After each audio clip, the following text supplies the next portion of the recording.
Hello friends, Heidi here from Rain Country. God is good all the time. Well, I'm here for another 5 ways to save, and today I'm going to be talking about caring for your dogs. This is going to be more specific to dogs rather than cats, but if you are a cat owner, there might be a few things here that'll be safe for your cat. Just look them up for yourself. I think it was last year or the year before, I did do a video on tips for dog owners, but there was something new that I just came up with the other day that I wanted to share, and I also wanted to have one of these types of videos to go into the 5 ways to save, because not only are these ideas more natural and healthy, they're going to save you money.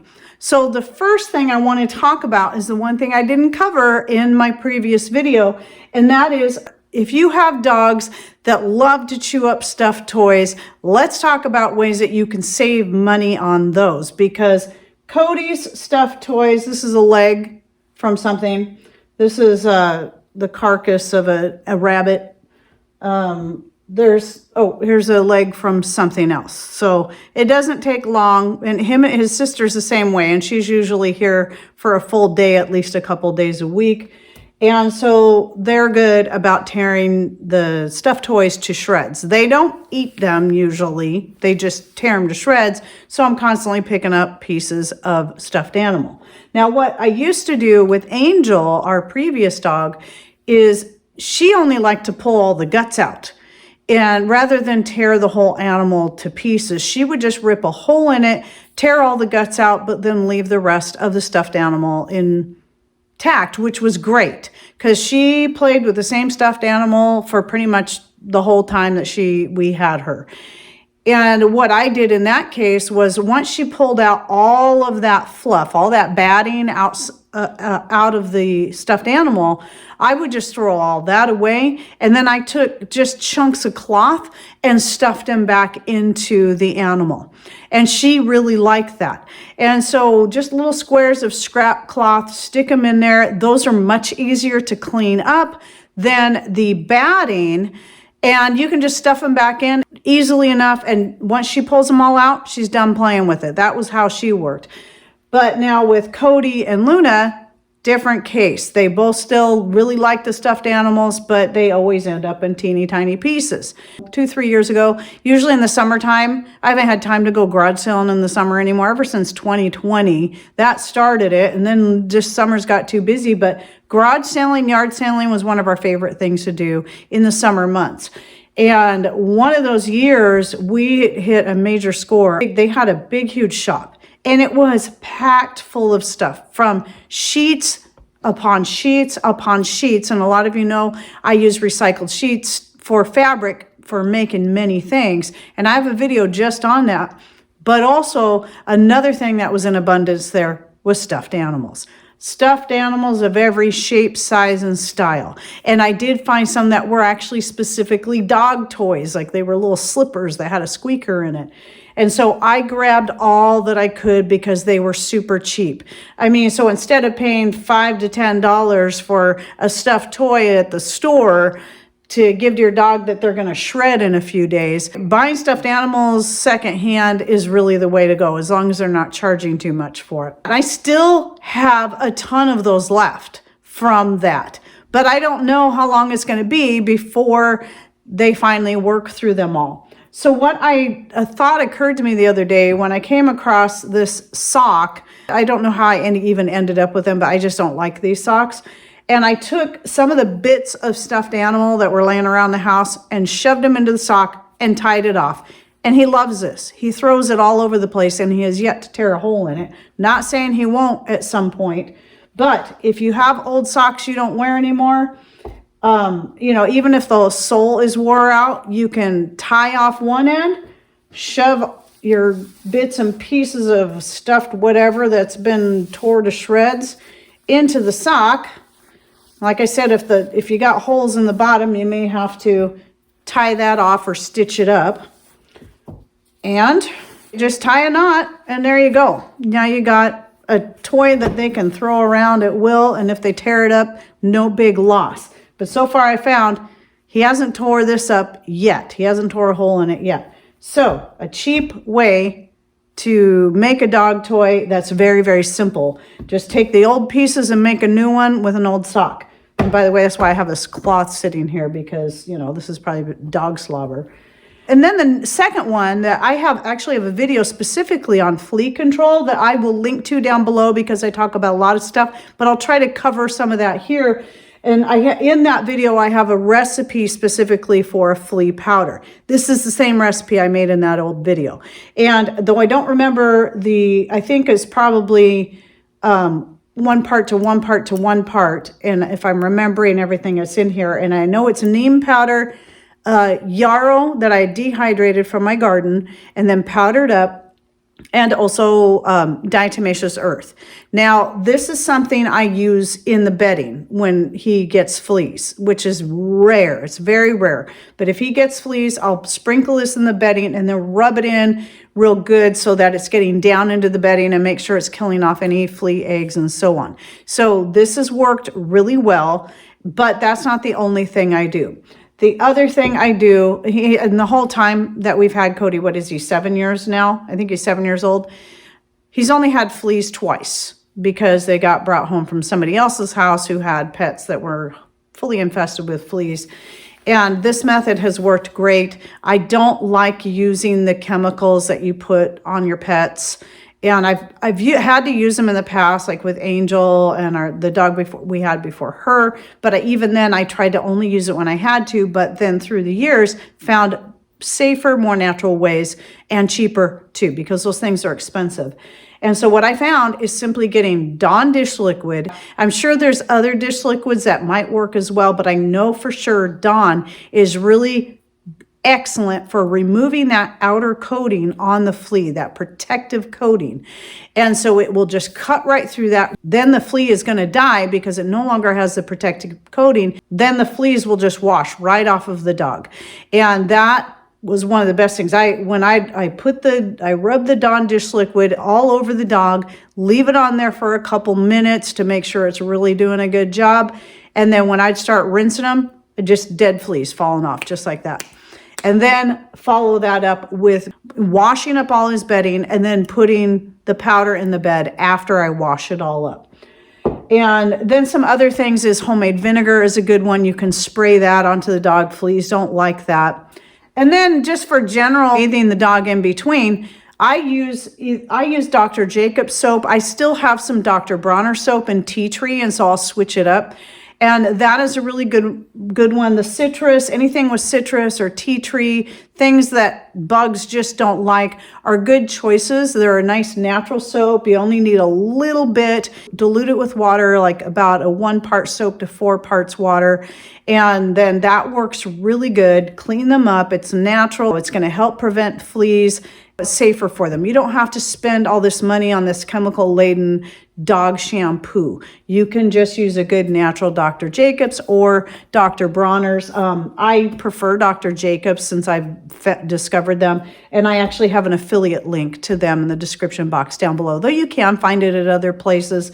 I have the link that goes directly to their site, and with that link you do get at least a 10% discount when you go through there. But I'm really happy with Dr. Jacobs. This is what we use to wash ourselves too. Our hair, the babies, when we give them baths, we use the Dr. Jacobs soap.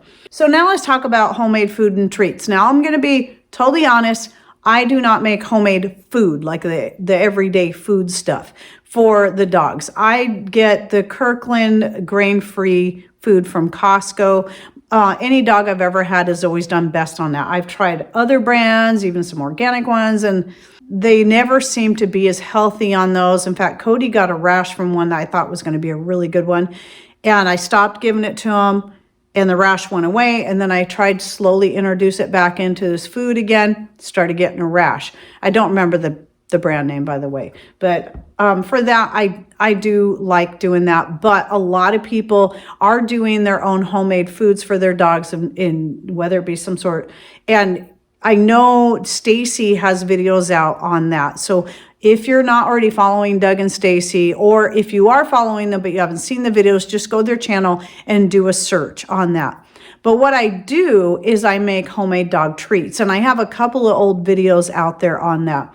Now, one thing on one of my videos, I was adding onion powder that later, because I had read it was good for dogs somewhere. I can't remember where I read that. But then when I looked it up again later, I found every place I went to said onions aren't safe for dogs. So if you come across that particular video, just leave the onion out, but garlic is safe for dogs. It all depends on how much you're giving them and how you're giving it to them. It is safe. There's a lot of, this is where the confusion happens, is there's just a lot of misunderstandings about garlic in dogs, but it is very healthy for them, and it will also help keep fleas away. So, and I don't use a ton of it when I make the dog treat. So I know I have a specific recipe with pumpkin in it, which we know is really good for dogs. So I'll link to that recipe down below. And then another way that you can make really inexpensive dog treats is just if you have, like one year when we had some grass-fed beef. I think we got a whole side of beef, and the place that butchered and processed the meat ended up making cube steak out of some of it, and I didn't like it. I wasn't crazy about it. But so all I did with that was I simply took it, chopped it up, and then froze it on cookie sheets in little small pieces to suit the size of our dogs. And, you could freeze it in bigger pieces. And then once they were fully frozen, I then took those and just put them in a container and kept them in the freezer. I just put them in a jar. And then when I wanted to give the dog a treat, I would just pull one of those out. It's better to freeze them separately like that, then they won't stick together. And they love them. They'll eat them frozen. And so that way I don't have to worry about preserving it. And that's a pretty cheap and very healthy way. And you can do that with anything, any kind of ground meat that you know is going to be good for your dog. And raw is best for the dogs because that's what they're meant to eat. It's easy. You don't have to make up a cookie blend like I did. But yes, you can make your own dog treats. You can make your own dog food, and you're going to have a healthier food, and you're going to save a lot of money doing that. Now, let's talk about medicine for your animals. I've never taken Cody to the vet. I never took the previous 2 dogs we had to the vet. Luna's been to the vet once. That's actually my son and daughter-in-law's dog. And that was when they took her in to have her fixed. That's the only time she's ever been to the vet. We do all natural care when it comes to everything else. And yes, we had to have at least one of the 2 dogs fixed, and it made sense to have Luna fixed because, her going into heat and all that, it's not a pretty picture. And since they spend a lot of time together and they're brother and sister from the same litter, yes, it was important that she was fixed. But when it comes to everything else, we've done it natural. So one thing I shared recently was Cody, he finally was able to get his eye open enough for me to look at it. He scratched his eye on something. Cody and Luna are half rat terrier dachshund, so they do like to dig and they do like to go after things. Angel, our previous dog, she was Chihuahua. She used to get scratches on her eyes too. And she wasn't so much of a digger, but she liked to sniff around like the base of the grapevines and some other things that had little sharp twigs that stuck out. And I learned to keep those pruned back. And I think those are what she would scratch her eyes on, then she would get infections. And for her, what I did was I was using colloidal silver, and that did help a lot. But with Cody, I thought I would try something new because I really wasn't even sure what was wrong with his eyes. Both eyes were red, but I'm pretty sure he only scratched one eye. So I was doing the colloidal silver, but I was also alternating it by putting just straight castor oil into his eye. And I could tell right away, almost immediately when I put the castor oil in his eyes, because I went ahead and put it in both eyes since I wasn't sure if they were both affected. So just to make sure I was covering all the bases, put it in both eyes, and I could immediately tell right away that it was very soothing to his eyes. And like the next day, his eye looked better. It did take a couple of days for it to fully heal up, and then he was back to normal. And it was then that I was finally able to see, oh, he does have a little scratch right there on his eyeball. That's why his eye was sore and infected. So that was one thing. I also do make my own dog pain reliever, and I have a video on that, but just to give you a few ideas of some natural ingredients that are great to help dogs with pain, that's moringa, turmeric, cinnamon, ginger, cat mint or catnip, whichever one you have, and valerian. These are all safe and effective. And the blend that I made, I just like to mix it in coconut oil. So whatever herb you have, and you can do some research and just look for yourself to see if you can find, okay, what natural pain relief for dogs or herbs for pain relief for dogs. You want to find something that's going to be safe specifically for dogs or for your cat, as the case may be. And then I find mixing it with coconut oil, those herbs in with coconut oil, and then letting it sit or chilling it so it makes a nice little tablet, you might want to call it. Dogs typically like the taste of coconut oil. As long as the herbs that you're putting in there aren't too strong tasting, they will eat that. And I found those to be very, very helpful, because especially when the dogs were younger, and they still play rough off and on, but not as much as they used to. And because Cody is so much smaller and more delicate than Luna, she's kind of like a big tank. He was always getting some kind of sprain or sore or hurting his leg, and I would give him that, and within 20 minutes he was back to wrestling with his sister again, and he was all fine.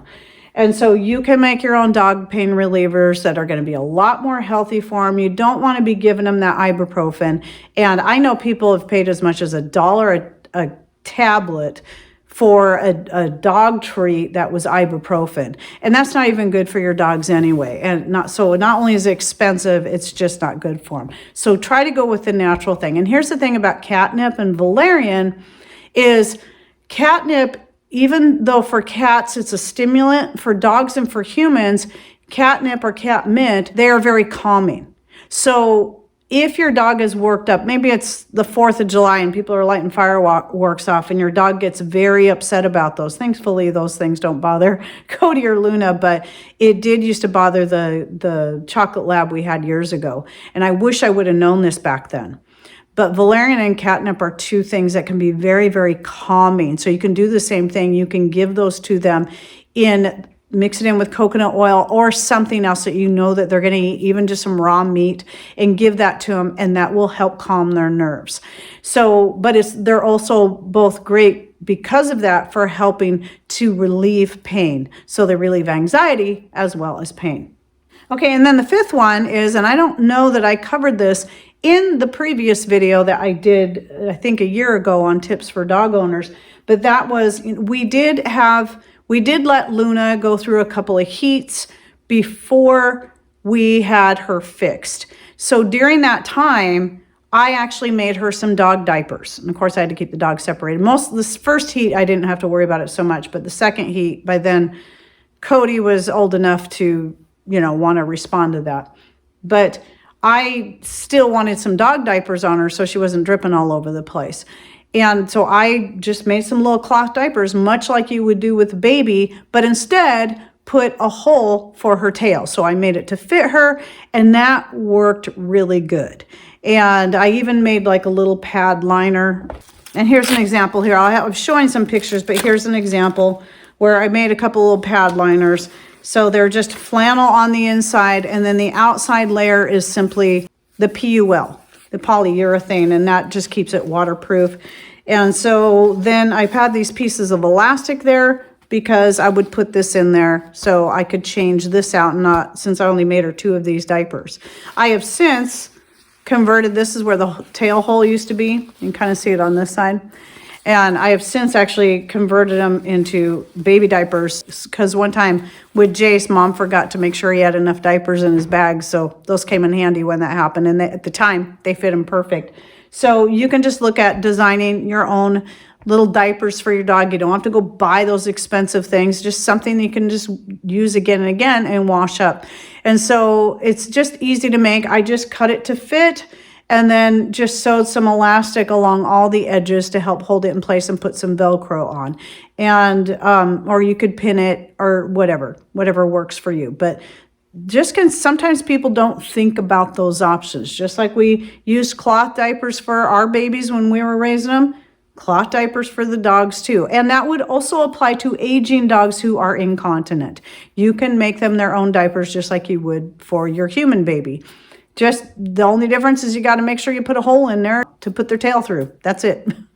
So anyway, there's my 5 ways to save money on dog care. And if you have any other suggestions, especially in regards to making your own homemade dog food, those of you who already do that, please put those in comments down below, because I may eventually start doing that as time allows. But I'm sure a lot of people would like to hear your thoughts. the way you do it and just learn and glean a few ideas, and whatever other things that you do to help save money and also have healthier pets as well. All right, well, thanks for watching. Take care and God bless.